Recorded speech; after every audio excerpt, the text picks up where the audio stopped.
private वाहन सारी पीछे पीछे पीछे समझूंगा ठिकाने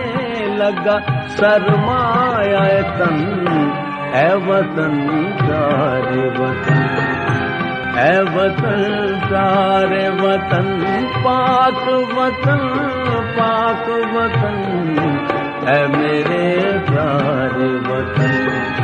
है वतन पाक वतन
वो गिर गया क्रैश हो गया हाँ क्रैश हो गया वो तेरी खैर बहुत स्पीड में गया ये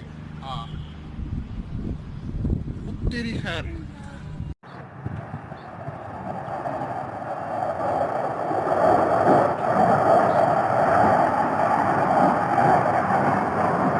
ओए पढ़ा ही रखी ओए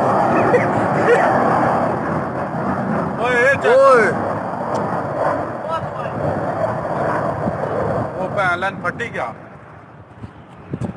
फटी गई है ओ यारे वो जान तो भाई क्या भाई वो था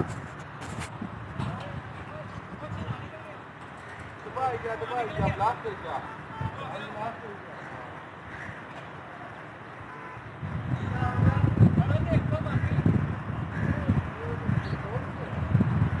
कंट्रोल नहीं होया ਉਹਦੇ ਕੋਲੋਂ